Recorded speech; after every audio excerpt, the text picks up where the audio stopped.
So thank you everyone for sharing. There were more comments in there that I didn't get a chance to read, but we're going to move on to our second panel for the event today.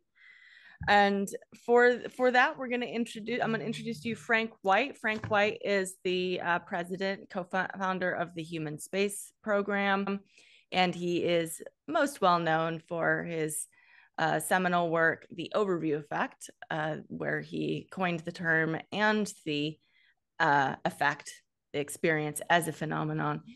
Frank has also been working on creating this entire event, and I'm going to leave it to him to introduce our next panel. Okay. Thank you, Christina, for that kind introduction. And I want to take a moment just to thank you for all the work you have put into this event. I don't see Giuseppe here, but I think he would agree with me that if it were up to him and me, we might not be here today. But we are, because Christina kept everything moving and, of course, moderated the first panel. And I hope everybody enjoyed that first panel as much as I did. They have set a very high bar, but I do want to say no competition, but I know we've got another great panel coming up. We're going to get a little more specific here. We're going to ask the kind of question we've been asking, which is, will lunar exploration have any kind of impact on one of our most significant environmental problems here on Earth, which of course is the climate crisis? If we have more people and more industry and more activity on the moon, will that make climate change better, worse, or have no impact? I'm biased, of course, from having written the Overview Effect, which is all about how astronauts have a shift in consciousness when they see the Earth from a distance, and especially from the moon. I can imagine how living on the moon and, seeing the Earth every day in the sky could have an impact on the people living and working on the moon. And I suspect they won't be quiet about it. Having seen the Earth as a whole system where everything is interconnected and interrelated, I can see them communicating to their friends and families on Earth and perhaps giving more impetus to dealing with the climate crisis. I don't want to say any more. I want to leave that to the panel. But before we move to the panel, I just want to say how happy those of us at the Human Space Program are to have begun this work with the Moon Village Association and Cosmic Citizen Trainings. This is a really unique Earth Day event. At the Human Space Program, our mission is sustainable, ethical, and inclusive evolution of humanity into the solar ecosystem. I think the first panel hit on every one of our principles. And this session on making space for the environment is an important contribution that we want to make to eliminating this conflict between space advocates and environmentalists. Our very language betrays us. We are of the opinion that there are earthbound environmentalists, those who wish to stay and take care of the earth, and spacebound environmentalists, those who wish to go outward, experience the overview effect, and bring back that sacred knowledge for the benefit of Earth. So we believe that everyone is an environmentalist down deep, and that we just need new language to understand it. And these two panels are definitely contributing to that.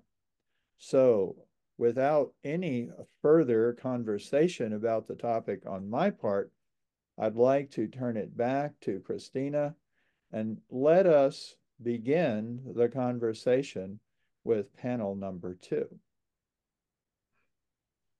Thank you, Frank.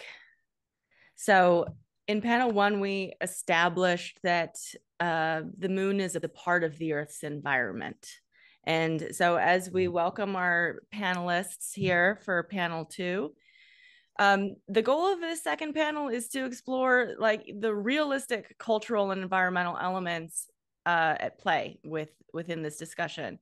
Let's identify the key obstacles and potential action items when we're trying to relate this, these lunar exploration and utilization plans to the real timeline of climate change and the upheaval that is creating.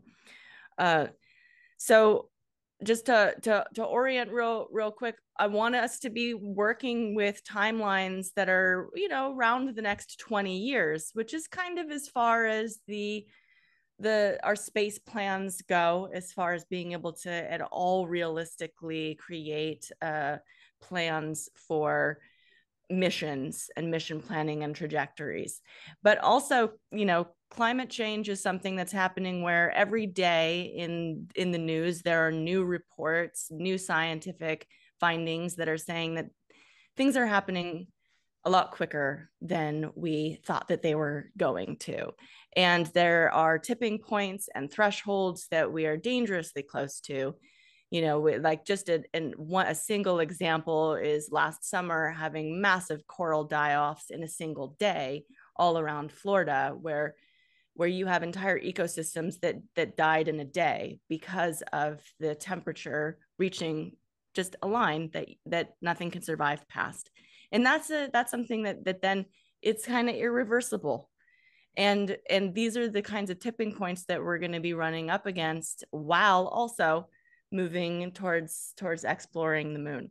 So this is the timeline that we're working with. And I want to introduce the panel. Everyone who's on this panel has been chosen because they have a breadth of disciplines, and like their research, their experience, their expertise is interdisciplinary. This is a topic that is very much about being able to see the larger picture and the systems and how they play together. And so my little introduction for each person is just a drop in the bucket, but we've got Dr. Aaron Boley here, coming in from Canada. He's an astrophysics professor, and his focus is on space sustainability. He's got the Outer Space Institute is an interdisciplinary organization that he that looks at all of the interplay of this exact issue. Dr. Claire Nelson is a sustainability engineer and a futurist. She's focused on conscious globalization and inclusive economic development on Earth and in space. Justin Ahashtein comes from the Navajo Nation Washington office. He's a decorated veteran and has a lot of experience with human and civil rights, but he's also part of the coalition that was contesting the recent commercial lunar mission by Astrobiotic that had human remains aboard. We also have here Professor Namrata Goswami. She's an author and a professor and a consultant in space policy, focused on China, India, ethnic identity, global space power dynamics. She's written Scramble for the Skies, which was a fascinating and seminal piece of work, I think, that outlines the current political and power dynamics at play. And then we also have Saba El Shawa, who is working on finishing her PhD in the neuropsychological basis of the overview effect and how making that more accessible, potentially through VR, can help drive sustainable behavior on Earth. She also is an engineer. So again, each one of these are drops in the bucket of those for everyone who has many backgrounds. So I want to begin here by outlining, like, as we just outlined this kind of timeline for the climate crisis, working within, like, say, 5 to 20 years. What is a quick overview of the actual plans of lunar exploration and lunar exploration and utilization? So it's like there are folks here who maybe aren't entirely familiar with the exact timeline that NASA is on. I wonder, Aaron, are you able to address that? I can speak to at least some of it. And so over the next decade, and the idea is before 2030, is to put humans back onto the moon. And that is part of a larger program, the Artemis program. And that is happening alongside separate programs such as the Chang'e program from China. Now, with the fast pace that the Artemis program is moving, and the ambitious components of the Artemis program, there are also ambitious science goals that are driving it. Now, there's also geopolitical contexts that are very strongly driving this, as we've seen before. And we will get to that, I'm sure, in this discussion. I will just focus on the science component at this time. And so lunar exploration is Earth exploration. There is the Earth-Moon system.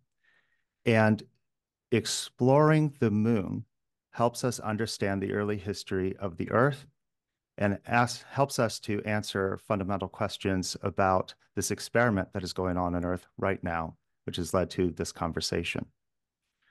So an idea is that we can do stratigraphy of the moon, so we can have core samples throughout the lunar surface, and that will tell us about the eons of bombardment that not just hit the moon, but also hit the Earth. It can give us information about the early atmosphere of Earth as well as the early atmosphere of the moon, the early magnetic fields of the Earth-Moon system. It's not just the geological stratigraphy that is of interest, but also the solar stratigraphy. And what I mean by that is that the moon's soil, its regolith, has been bombarded by particles and radiation for eons. And the history of the sun is encapsulated in part in the regolith. And so stratigraphy can also tell us information about how the sun has evolved and how the Earth-Moon system has evolved alongside the solar environment. Of course, there's the discussion that happened quite a bit, or the ideas that were discussed quite a bit in the first panel with astronomy. Astronomy is the primary way that we use and explore space. Humanity uses and explores space. And there are things that can be done from the moon that simply cannot be done from Earth and would be extraordinarily difficult to do as a free-flying, orbiting observatory. Examples include looking at the dark ages of the universe and testing for new physics. There's also the building of a cislunar presence, just as we've built a low Earth orbit presence. And all of this builds into learning on how we could possibly move beyond not just the Earth-Moon system, but also toward Mars. There is a lot that goes into this, of course, and not all of that's going to be accomplished by 2030. But the foundation for doing that, that's some of the drivers that we're seeing with the Artemis program and also separately for the Chang'e program. And I will end there. Thank you. Thank you. Yes, that was a really great overview of the, the motivations and, addressing the timeline and the players. I wanted to check in with Namrata here about the, geopolitical power dynamics that are driving these timelines. 2030 is really, it's right around the corner, right? And these are ambitious timelines. What is the hurry? Yeah, sure. So first of all, thank you for having me. And that's a great question to start. So I think if you look at the timelines, for example, where we talked about the Chang'e program that China has put forward, what is interesting is that also the language use. So if you look at China's space program, the language use is not just space exploration or utilization, but also space development. So there is a different language out there that I think we need to consider. And actually, if you look at 2030 as a baseline for their program, so they want to go to the lunar South Pole this year to collect samples back with the Chang'e 6. By 2036, a base on the moon. They actually thought about this in 2002. So it's not actually a program that happened now. It's been in the making for a very long time, nearly 2 decades. And so they're only seeing successes today. And I think India also just last year announced that they're going to build lunar habitation by 2040. And what is even more interesting, not just from a geopolitical perspective, but also from a cultural perspective, is that these timelines are now part of the biggest democratic exercise happening as we speak, which is the Indian elections. So the Indian political parties have included lunar habitation, lunar development, lunar resource utilization as part of their democratic electability, which is very interesting to me. And then finally, I think what is even more fascinating from a societal cultural perspective is that countries like Japan, South Korea are also now articulating lunar habitation goals. Japan has a goal of 2040. And as you know, sanctioned the first commercial activity on the moon through the lunar mining legislation with iSpace. So actually, I don't see it as a hurry. I see it as programs that have been long in the making, and we see them demonstrated today. Within that, would you say, though, that there are elements of a race with so many players? So if you look at the articulation, let's take the US out of this perspective for now. The US plays a very major role with the Artemis Accord, of course, but that was a reaction to the Chang'e 4 landing on the far side. And as you know, the Artemis concept was brought about by former Vice President Mike Pence in a National Space Council meeting in 2019, April, not far from where I live in Huntsville. So yes, there is an element of a race, but interestingly, this time, unlike the first race to the moon where it was about human landing, this time the race seems to be about which country can actually demonstrate the most sustainable lunar program ever. So, for example, China argues that its lunar program is about offering humanity the ability to utilize lunar resources, for example, to deal with issues like climate change that we're talking about. India has woken up to that particular narrative as well. And then, of course, now with the Artemis program, with 2 different alignment structures forming, one is the China-led Lunar International Research Station, in which Russia, Azerbaijan, South Africa, and others have participated, and we have the Artemis program. There is an element of a race forming, but not for showing off human landing capability, but for permanent presence development capability. Thank you. Yes, that outlines it. So I feel like we have like a good sense of the players and the motivations and the timelines here, and also potential benefits scientifically as far as that brand of motivations. I'm curious now to talk about some of these political power dynamics as obstacles potentially to environmentally sustainable lunar exploration, right? Because we have this notion of, as you mentioned, we're going to the moon to stay, and that involves sustainable lunar presence. Sustainability meaning that it can continue, and that it doesn't. There's got to be an element of non-harming in that. And so I'm curious. Actually, I want to ask Justin about considering obstacles to this idea of environmentally sustainable lunar exploration, political power dynamics as obstacles. What do you see there? So I think as we start off, we take a look at national pride and the pursuit of security and economic interests that can overshadow the imperative for global stewardship. The current space law framework established by the Outer Space Treaty was conceived at a time when private space ventures were not available, and it lacked a full comprehensive provision for sustainable and respectful uses of space resources. the role that these private companies are now starting to play as we're being introduced to this type of sector, it's really adding commercial pressure that doesn't always align with environmental preservation or cultural respect. Primarily, a lot of the times these ventures are really profit driven in nature, and they can lead to a race to exploit lunar resources without adequate safeguards.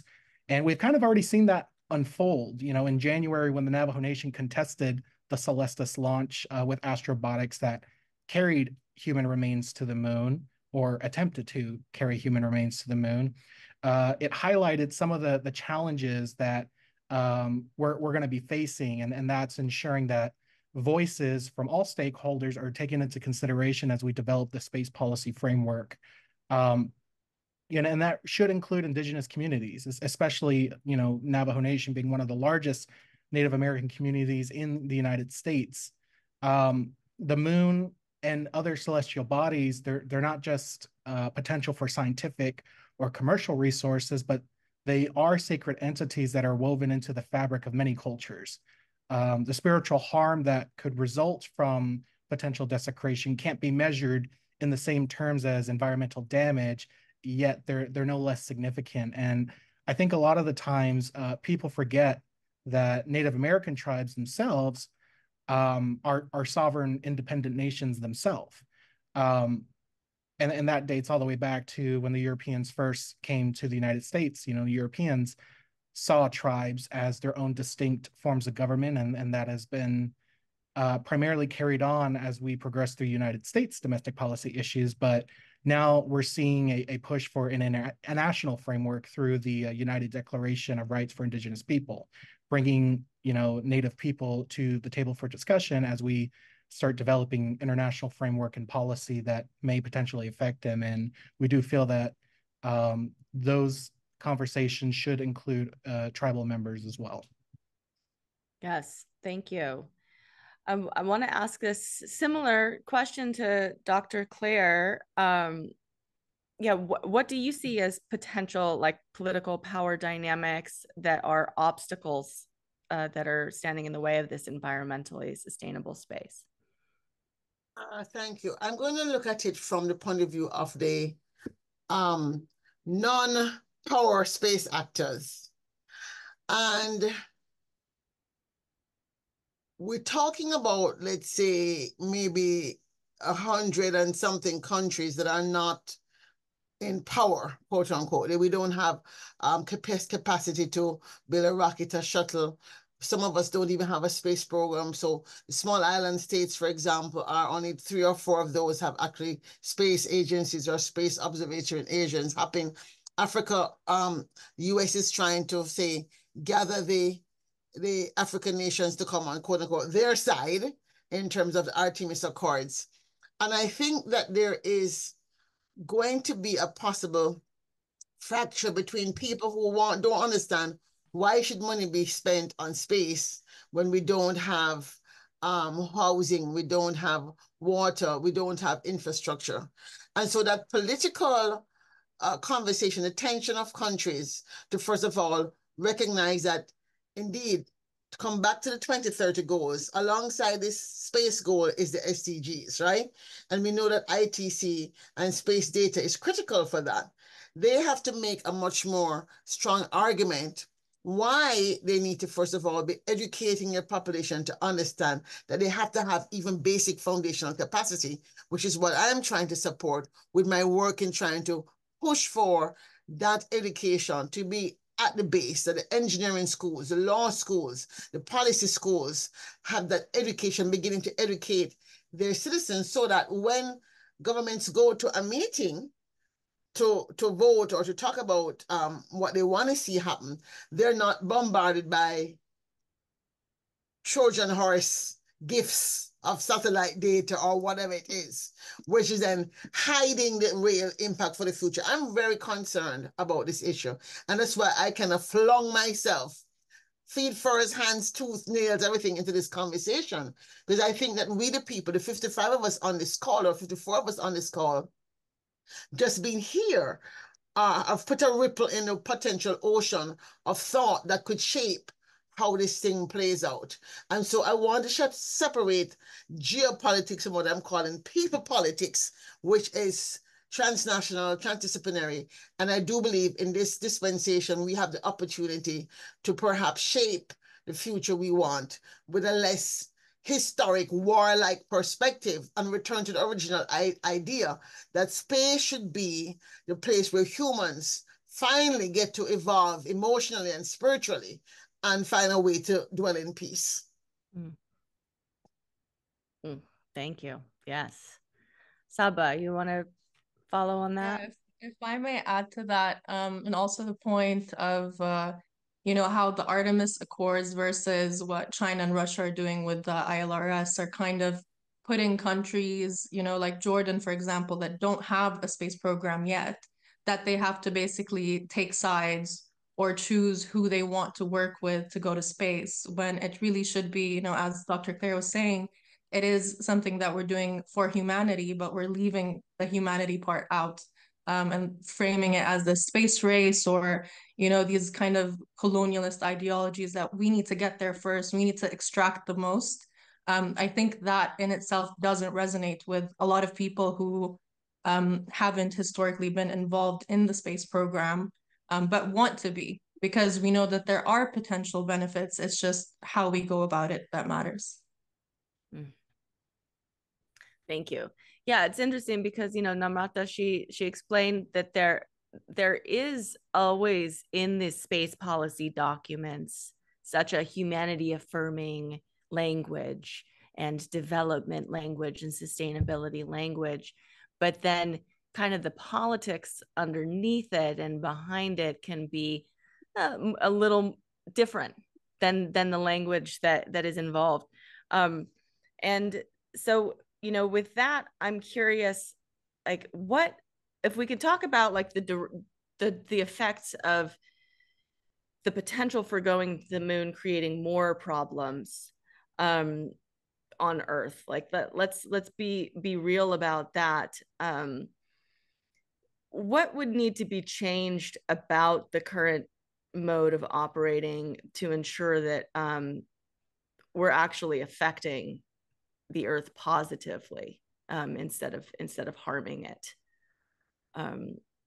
And I'm gonna ask Aaron to follow with that. Thank you for that question. I can only put forward some ideas.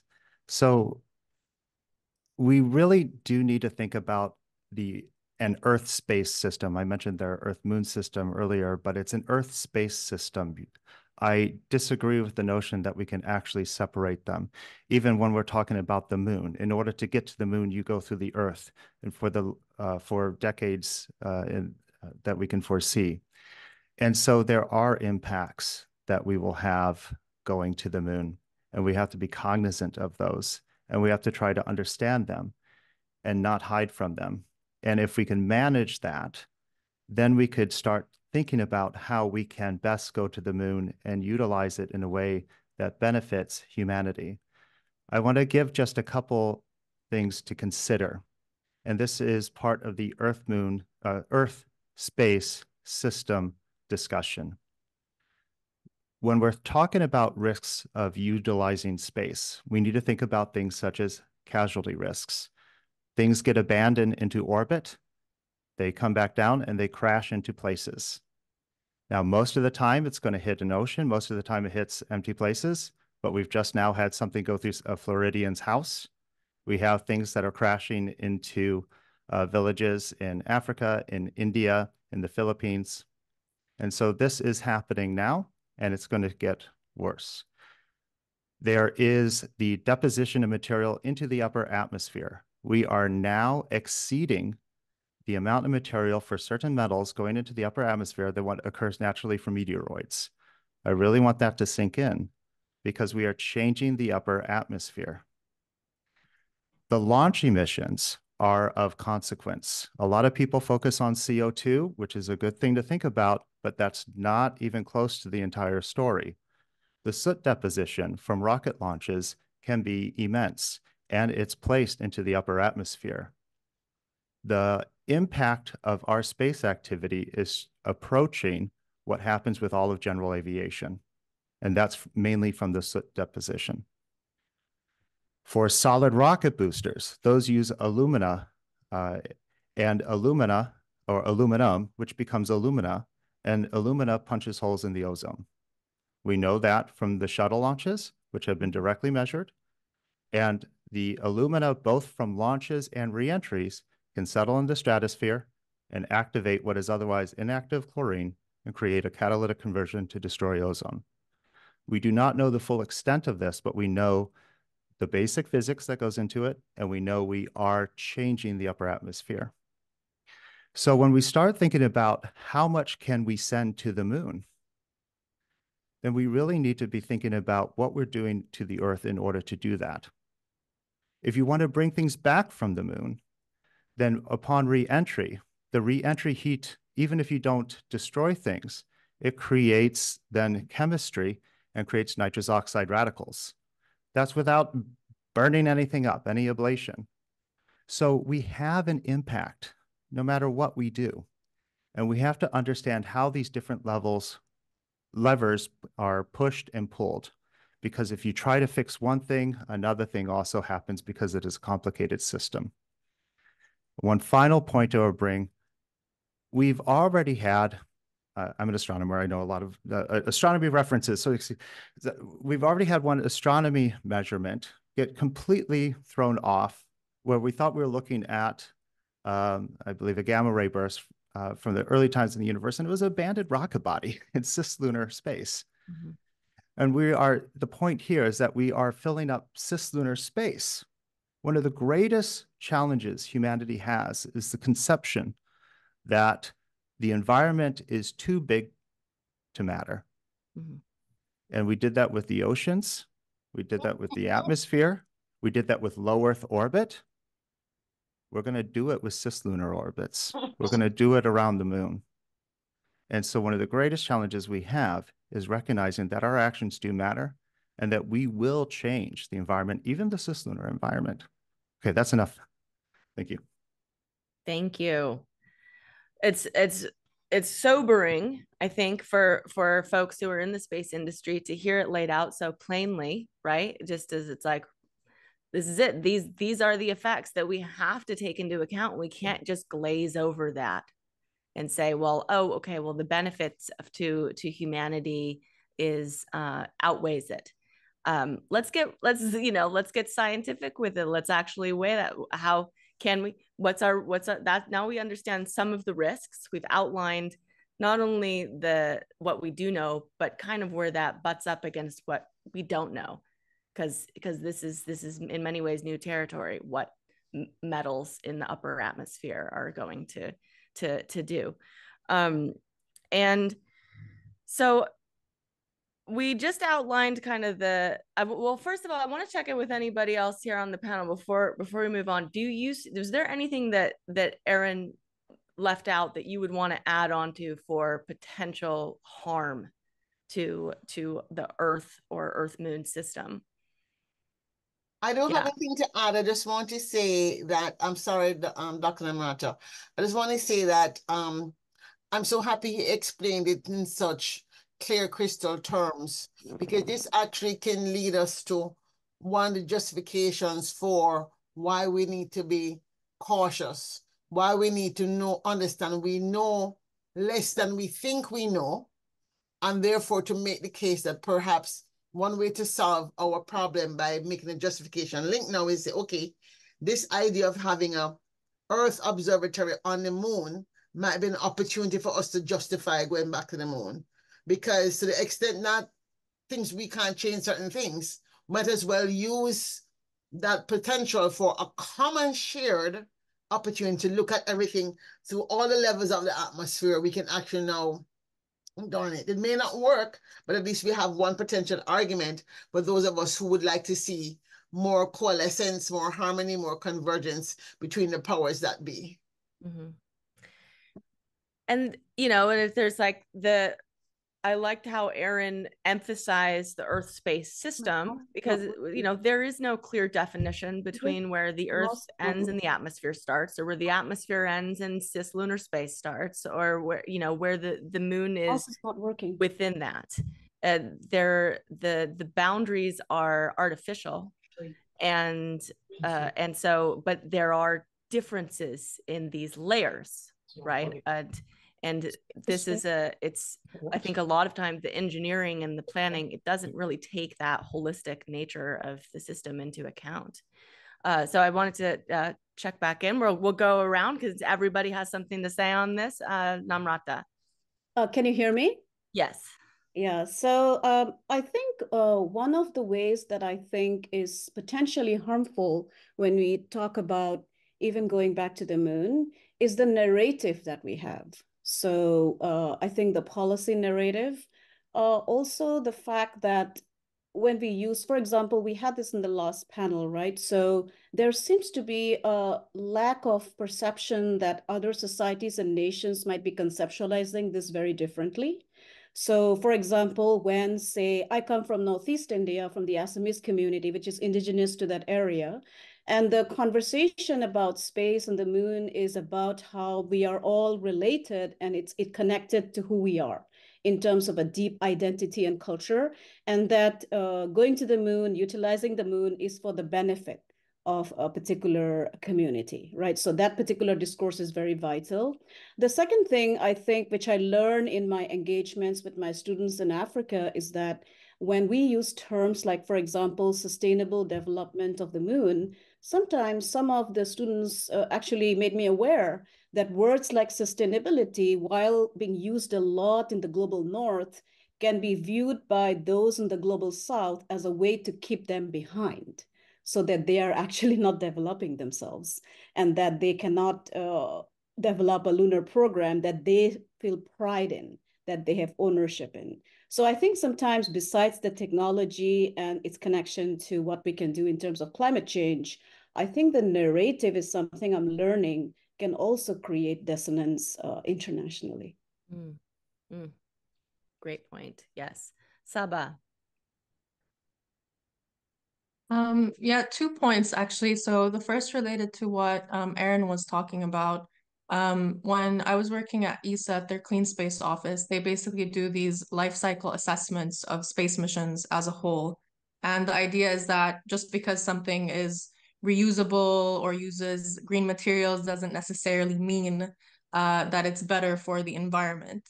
And one of the things that I found really interesting is that there's a lot that we don't know. So for example, when it comes to satellite sustainability, the idea is that after a certain period of time, you deorbit the satellites and they burn up in the atmosphere. And this is like atmospheric demise, which we don't actually know the impact that this has on the atmosphere, but we treat it as this is a sustainable way to deal with these satellites because for now, we don't have a better way to whether it's in orbit servicing or potentially taking the junk in space to the moon. There's a lot of things that they're considering, but not necessarily developed enough. And so we resort to these things that we think are better for the environment, but we don't actually know that. That's the first thing. The second is related to what Namrata was saying about how we define sustainability. And I've noticed this a lot, especially in the space industry, when we talk about sustainable lunar presence. People are often talking about economic sustainability. So they'll say, oh, we need ISRU because we need to, make it profitable or that it makes sense financially for us to go there. But for me personally, I define sustainability more as social and environmental sustainability. So what are the impacts that this has, not just on the environment in terms of carbon emissions? Again, as Aaron was saying, there's a lot of different ways to measure impact on the environment. And part of that, which I think is often neglected, is the social aspect. So the technologies that we develop for space, they honestly matter less than how we use them and what their impact is. So space specifically as a dual use industry, a lot of the companies that are big in space and defense are developing military technologies. And a lot of our space missions are even pushed forward by, defense and funding for occupying the moon and how are we going to protect our assets and all this kind of, again, it goes back to the narrative. And I think that, if you develop the most advanced technologies, whether it's carbon capture or reusable rockets, if ultimately it's having a negative impact both socially and environmentally, then is it really worth developing? And maybe, doing things slower, but making sure that it's more ethical in the long term is going to have, a better impact, not just on humanity, but also on space exploration as a whole. And I'll stop there. I can talk about this for a very long time. And it's an important point that about slowing down, being considerate, taking these things into account. And then the obstacle that we've identified is like the geopolitical power race that is kind of happening here, where it's like if the other guy, but if we don't do it, if we slow down, then maybe they're not going to, and they're going to get there first, and they're going to have the resources, and they're going to set the norms, right? Justin. Yeah, so I mean, everyone's bringing up great topics and points, and I really want to emphasize and bring in some of the discussions from panel one and what stakeholders are at the table in evaluating some of these decisions and how to move forward. Native Americans, as my brother Alvin had indicated, have been very good stewards of land and really have set somewhat of a model in how to preserve the natural environment of a lot of areas. And as we have been discussing, Earth and the moon are connected. The moon is part of the Earth. We should be taking those environmental practices in preservation and adopting that as part of the development of environmental practices for the moon itself. The moon is very important, not just from an environmental aspect, but again, also a spiritual aspect of it. Within the Navajo culture specifically, the moon in Navajo cosmology, we refer to it as Olche or Pehonahe, and it really holds a place of reverence that is essential to the individual livelihood of Navajo people. It's the counterpart to the sun, and they're living deities, just in the Navajo culture. So as we talk about the responsible uses of outer space and how that translates and transcends down to the levels from an individualistic standpoint, we have to identify, are these policies going to be made that sacrifice people's heritage and culture for the interest of economic gain, or are we going to be trying to find a model that is purely, scientific, preservation, but also take that piece of humanity, which people are so focused on, into space. And people keep saying we need to preserve our humanity and we need to preserve culture. Well, whose culture are you preserving? Are you putting one culture over the other? Are you putting one set of beliefs over another? Or is it purely, again, for the economic gain in some aspect? So just taking that, really analyzing what these decisions mean and how it goes. I mean, even today, our own government structures are modernizing. It took over 100 years for us to perfect the system of governance that we have today, and there are still a lot of inherent flaws that we need to address. Not everything is equal, not everything is fair, but at least having the appropriate stakeholders at the table to make these decisions, it should incorporate a holistic view of everyone, and not the private interest of a very few. And I'll stop with that. Mm-hmm. Thank you. So I think we've done a really thorough job of kind of outlining where the potential pitfalls are for these lunar plans. But let's circle back around to the potential benefits. So this is where we get to champion when we all say like to space for Earth and what are the potential benefits. I'm wondering, Erin, can you outline some of the potential like technological spin-offs or things that we see as scientific discoveries that could be of benefit to Earth? I mean, there surely will be. to pinpoint exactly what that is, I'm not sure, other than having another place where we will be able to have a long-term presence. There's only one other place that's really been established, and that is the International Space Station. And actually, speaking of the ISS, I think it comes back to it connects with the previous conversation that we just had. And that is, there's a lot of language about space being contested, congested, and competitive. And that is put forward as an ideology. But there's another ideology that is not spoken about often enough, and that is space is a place for communication, coordination, and cooperation. And the ISS is an example of that. So there are horrible things going on throughout the world right now, no question. But one thing that is happening is that cosmonauts and astronauts are going up in the same space vehicle. They are working in the same place. They're coming down together. They're landing in each other's territories. And that is something that has been ongoing and I hope continues. There is the SARSAT, COSPAS, that ensures search and rescue capabilities throughout the world. That is jointly operated by states, many states that are adversaries. And it could be the case that, say, an American gets rescued because of a Russian satellite. And so these are realities that are coming in with space. And so there are many technological benefits. The ISS, when it was put up, though, we did not really know fully what we can do scientifically with it and what the technological benefits would truly be from having the ISS, because it was a peacekeeping mission. It truly was a peacekeeping mission. And so going to the moon, we can have that type of mission. We've seen it before. We can step away from the contested, congested, competitive framework and use the ISS model, where it's not just the Artemis Accords, which are political documents. I need to stress the second line is that it's a political document, second and third line. So there is another way forward, in which would involve China, that would involve Russia, that would involve the United States, and would involve the G77 and so forth. And there is a way that we can do that. And the technological benefits, yes, there will be many that will come out of that. But all of that would be lost if we aren't able to cooperate in the first place. So sorry, I didn't exactly go for the technological benefits, but I think we can't talk about the technological benefits without getting past the hurdle of us working together. Thank you. Yes. Claire. Yes, I totally agree. And I think one of the things we have to do is understand the power of the narrative.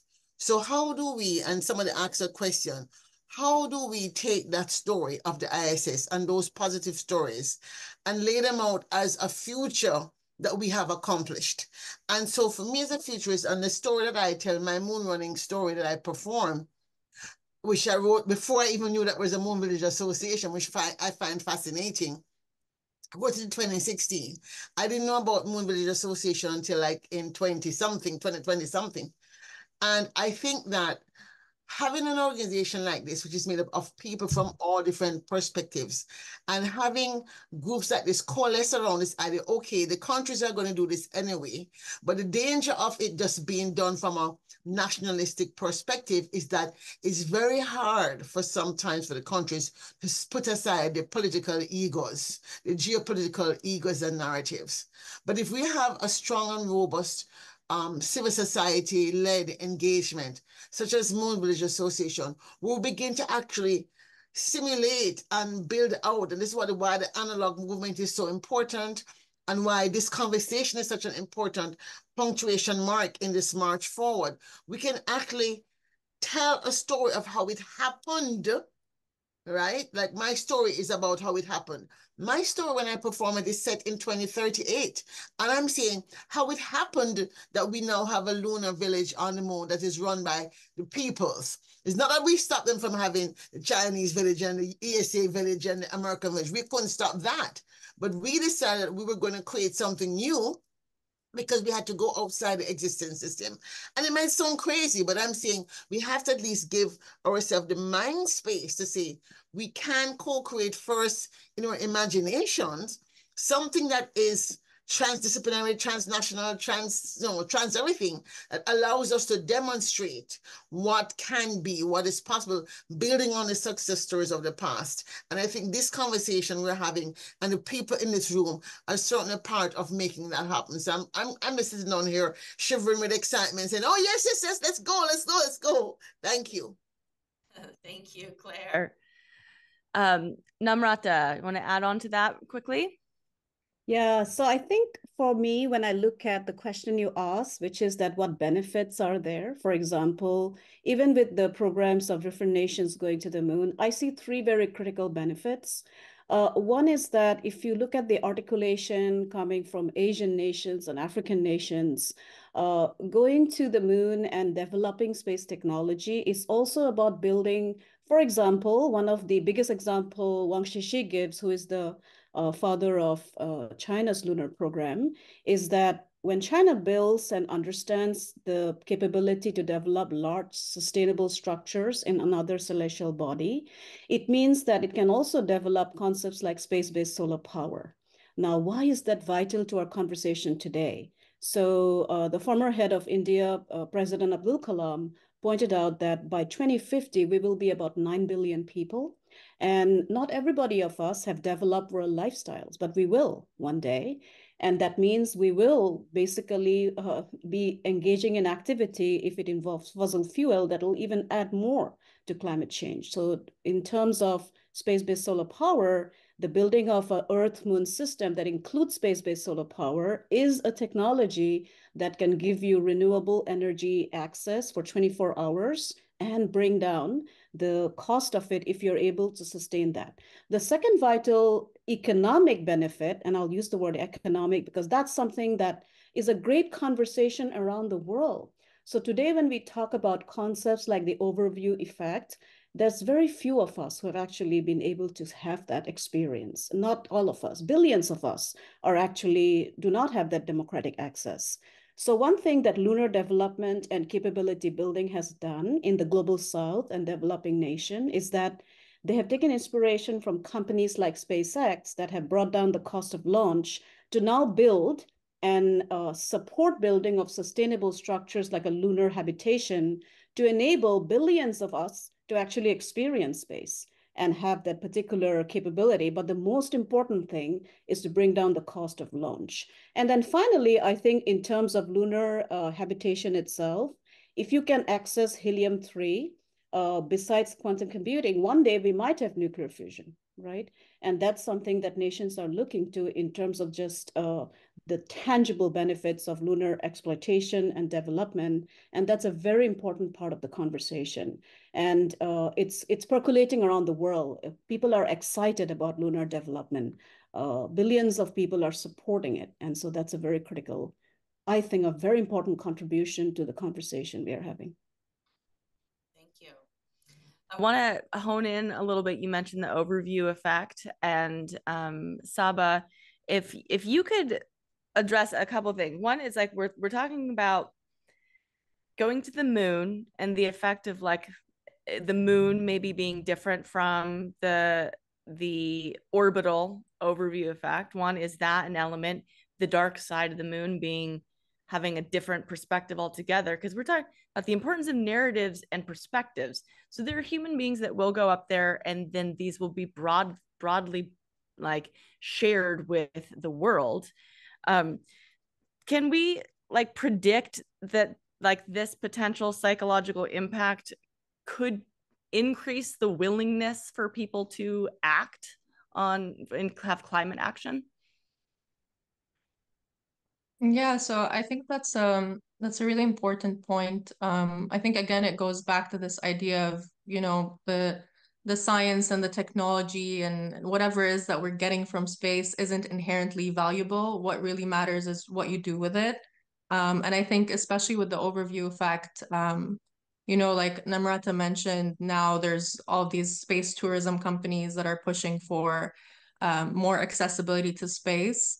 I think this is kind of a double-edged sword in the sense that, well, we don't need everyone to go into space to start caring about the environment, right? And that is also on its own going to have negative impacts on the environment. So I think it's a very interesting issue for me personally. Like my background is in engineering and science.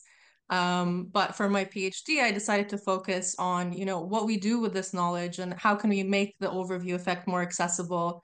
Because I do fundamentally believe that the climate crisis is an ideological crisis, and it's the same ideologies that are driving, the space debris problem and this kind of idea of Justin earlier mentioned the kind of like the manifest destiny ideology of like we need to conquer and we need to be the first, and it doesn't matter what happens to the environment or anything like that. So I think this is a very multifaceted discussion. In terms of the, seeing the Earth from whether it's from suborbital or orbital view or from the moon, I think naturally that's going to have different impacts on people. Like the reason the Earthrise photo was so instrumental is because for the first time ever, we saw the whole Earth from that vantage point, and that changed the way that people see the Earth. And that's why it did, kind of inspire these environmental movements as well. But one of the things I'm doing in my PhD is using virtual reality to simulate this experience and then see how does that, compare to the actual experience. And one of the things that we've seen is that when you do this with analog astronauts, so in a space simulation in a confined, isolated environment for a period of time, they actually have a much stronger reaction to this overview effect simulation than someone who just, sees this VR movie or like sees images of space to their day-to-day lives, because it's almost like we're saturated with these images and we're saturated with this narrative that, space is good for Earth, and look at this like beautiful Earth behind me. And it's kind of, I don't want to be cynical because I love space, but I do think a lot of it is kind of like PR, right? Because unless we actually make the benefits of space more accessible, whether it's Earth observation data or the actual technology or the overview effect, it's not inherently going to be valuable for humanity, or it's not inherently going to help the environment. So I hope that kind of answered. There were a bunch of questions in there, so I can follow up. Absolutely. Yeah. And the takeaway is like the space, it won't have a positive effect unless we actively try. That this just like, it's just gonna, if we do what we want, then it's just gonna have an effect. That trickle down spin-off technologies will fix all of our problems, and we'll all work together in perfect peace and harmony. But all of that, it takes the capacity to be intentional and to take action steps in that direction. So as we're wrapping up here, because we're a little bit crunched on time, I want to go around and just give each of you one last opportunity to share an action item. What is a specific action that we can consider for creating this roadmap to sustainable lunar exploration? And I will start with Justin. Yeah, so I mean, what Saba said was exactly like what I think this conversation is the more we send people into space, the more that overview effect is diminished in a sense, where people don't really appreciate as much because it's been so commercialized and it becomes part of daily life. And at that point, what are we sacrificing in terms of sustainability on the Earth? When the Earthrise photo was published in 1968, it really showed how small our planet is, and it gave us a new perspective on how dependent we are on one another. And it's important for us to keep the planet that we live on safe, because as far as we know, there are no other celestial bodies within our solar system that are able to sustain life the same way that Earth is able to sustain us. And that includes being able to plant vegetation, be able to actually live a daily life and what it is to be human. But as we, really focus on the future, I think the biggest action item right now that's the focus for the Navajo Nation is making sure that when we develop these type of action items, or we develop the framework, that we're taking, again, a holistic approach to how we're developing space policy, space governance, the do's and don'ts in space, and what practices we're actually going to be taking with us.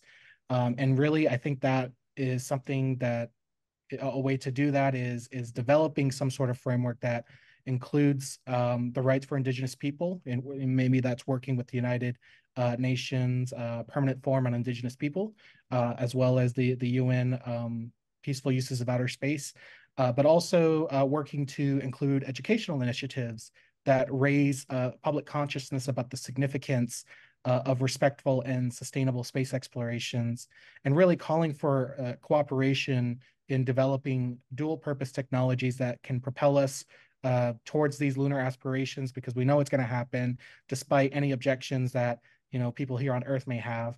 You know, but, you know, again, finding ways to address those concerns and minimize the impact, I think, is the overall goal here. Thank you. Claire.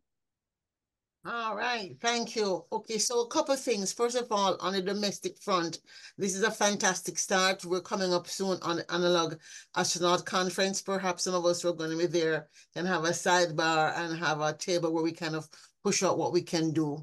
Specifically, I think with the US just coming out of Let's Make Space for All week that has happened, I would like to see if we can get some partnerships going between the Indigenous peoples, the Navajo Nation and others, and some of the HBCUs that I'm plugged into. I have some specific ideas I'd like to see, because we have to move beyond just the engineering and science of it to the values and the philosophy and ethics of it, and make sure that we amplify the conversation so that everybody doesn't go down a rabbit hole into property rights and those other things which I think we ought to be stepping away from. So that's a specific thing I think we can get done. We're moving into the first week of May. We're having the UN Civil Society Conference in Nairobi. And I'm really hoping I can get some people interested. I've made room for them to leave time for a week after before they put their final document in. So if I can say, hey, I've got some 5 groups who want to do this impact coalition, I'm able to pressure them to make it happen, because I'm getting pushback. But I'm trying to say to them, you cannot have a UN, the first UN summit of the future, on the cusp of us talking about a planetary move like space, and we don't have a space impact coalition. So that is something that's also second immediate. This last thing is that this year we're going our second Space on Ghana in Africa in July, in Ghana this year. And I definitely want to make sure people know that, you know, there's opportunity again to bring this conversation so we can hear more from what Indigenous African peoples are saying. Their voices are very, very, very muted. And so I'd love to have this be one of these sessions we kind of talk about the futures.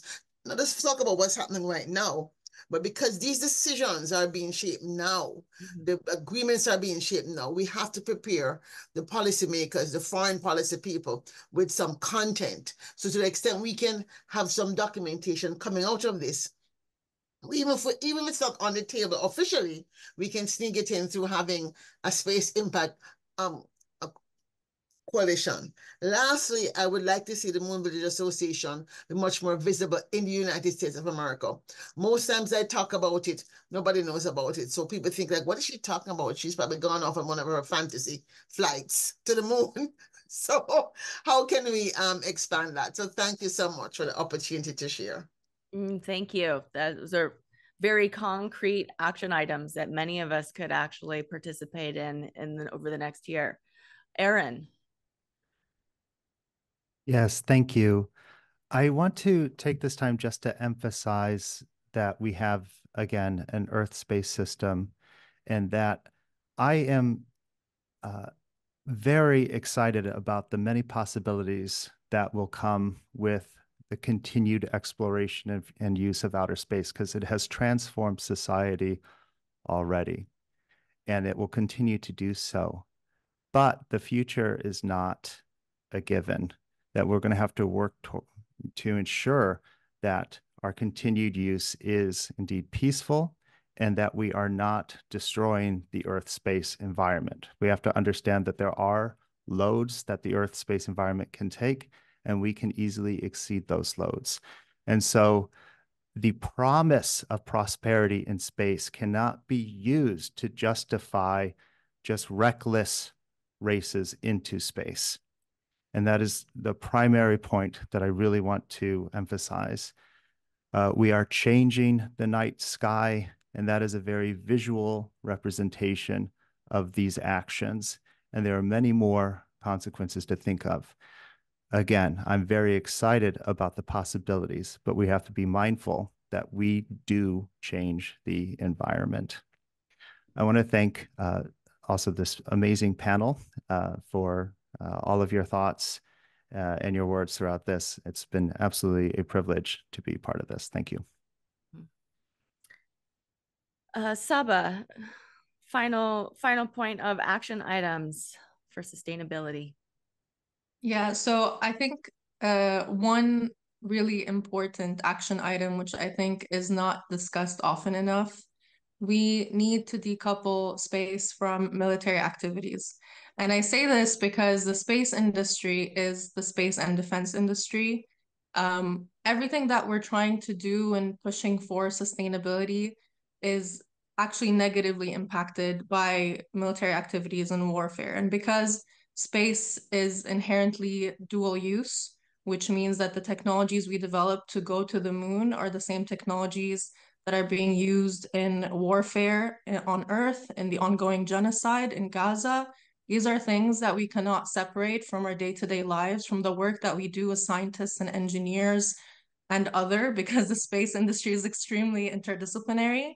I really urge everyone to think about how these things that we're developing for space exploration can actually be used to positively impact, life on Earth. So I like to say reframing dual use from, using it for military applications to actually using it for sustainability applications, because space does have enormous potential. But again, as we've discussed a bunch of times in this conversation, it really depends on how we use it. So to me, that's the number one action item. Thank you. And final words here from Namrata. Yeah, sure. So I think the one thing that I see in the policy and legal discourse, and this is getting reflected even at the level of the United Nations, is that nations are starting to come together in terms of agreeing that nothing in the Outer Space Treaty stops the utilization of space for peaceful purposes. I read all the position papers of different nations, including China, Russia, at the United Nations Working Group on Space Resources, and they also have agreed to this, which is very interesting to me because Russia a few years ago said that the Artemis Treaty is not legal, space cannot be utilized for economic private benefit. They seem to be changing their stand here. So given that, I think the action item that I would like to see at the level of the United Nations, because I think I agree with one of the panelists in the earlier panel that if you're thinking about developing space governance, the body that can do it very well is the United Nations, because there is participation from all nations, including those that sometimes don't agree with each other, because geopolitics is also at the level of the United Nations. The one thing I would like to see is a very clear, first of all, defining space, the different spaces we are talking about. When we use a term like space, what are we talking about? What is a close approach, space traffic management, space debris, as well as regulation in terms of how, say, lunar resources, if they're extracted, can be shared, if at all. I think these are very specific proposals that will have to be put in place in the next 5 years, because looking into the capability and the programs of different nations, I see a lunar permanent base developing by 2036 with China and Russia, and then with the Artemis base camp, which is smaller, but in competition. So that's the action item. Build that particular definition clarity. And I'll end by saying why I say that, because I just read the United States position at the Committee for Peaceful Uses, and the US position is that there is no need to have a definition on space, which is their legal position. And so that's where I think we need to start. Thank you. Well, just like the previous panel, this is a conversation that could go on, and we have gone a little bit over what I wanted to go for time here. But this is an opportunity now to go into breakouts. So I want to first thank Erin, Justin, Saba, Namrata, and Claire for your insight and wisdom in this. Yes, so as we conclude this portion of the panel, I want to remind everyone we're going to have some discussions, but I want to bring Frank White back up here with some closing remarks, given what we've just covered. Well, thank you, Christina. There's no way to summarize what panels 1 and 2 accomplished. I did say panel 1 set a high bar. Panel 2 definitely reached it. I want to thank both panels for a great conversation. There's some things I heard and some things I didn't hear. One of the interesting things I didn't hear was really a debate about should we go to the moon or not. It seems that it was accepted today that that's happening. And I think that's a wise choice in terms of how we use our time, because I believe it is happening, will happen. And I heard concern. There's clearly concern about how it happens. And I hope that we all come away from this session understanding that we're all environmentalists and we need to bend the narrative so that it moves away from exploitation toward a more holistic perspective. I heard a lot of hope. I believe, as Rick just said, real power comes from the people, and we can have an impact on this narrative. 2 final points. One, space exploration and the environment have been tightly coupled in the past through Apollo and through the environmental movement. They don't have to be separate. That is a choice that we as a society can make. Finally, I don't want to forget to give a shout out to Jared Angaza, Executive Director of the Human Space Program. This notion that we need to bring together spacebound environmentalists and earthbound environmentalists is something he's been very passionate about, and without him, we would not be here today. So thanks to everyone. Christina, again, great job. Really appreciate it. Thanks for everybody coming. I think the success of this event is how few people left. We still have quite a group here to have a conversation. And I'm going to hop over to Rick's presentation. I hope some of you will be able to join us after we end here today. Thanks, everybody. It's been great. Thank you, Frank. I also want to bring up Giuseppe Ribaldi from the Moon Village to have some closing remarks. Well, okay. So first of all, again, Christina, thank you again to you and of course to all these great panels, which they have really did a lot of very good discussion. And I hope that we are going to be able to catch all the points that have been said.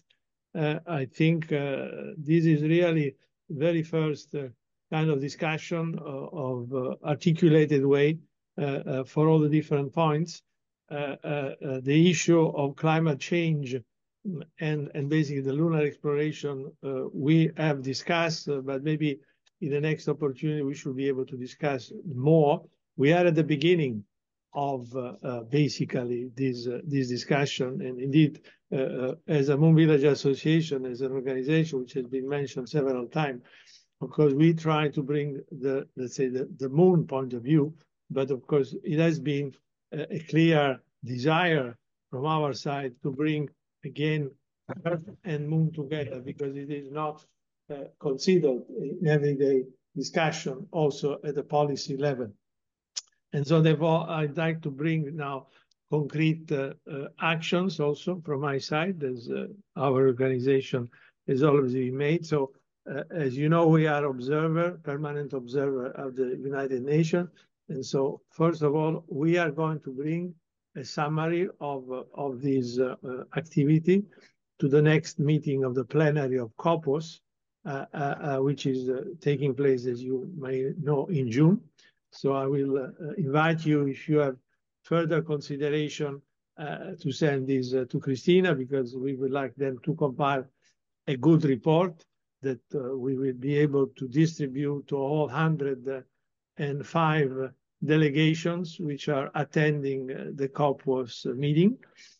Some of the points which have been touched, we are very active as an association, in particular related to the lunar governance, where you might know that there is discussion going on to set up a coordination mechanism at the level of the United Nations, similar to what has been taking place for the GNSS coordination group. And I'm pleased to say that, of course, MVA has been a strong, let's say, initiator of this activity via our Global Expert Group on Sustainable Rural Activity. The final decision on setting up, let's say, this coordination mechanism preparation is going to be taken in June. And so we definitely going to bring back all this information which we have gathered today, basically to the United Nations. The final remark is that what we are going to do, you can do also a lot of yourself, all of you. And I like to remind you that we have an International Moon Day, which is a UN recognized, let's say, event, which MVA has been instrumental in getting approved. It's on 20th of July. And so the week before and the week after, you can organize event in your local community to actually discuss this real specific point. And so we are looking forward that you basically look on the IMD website, the National Moon Day website, and really propose event, and we will be there to help you.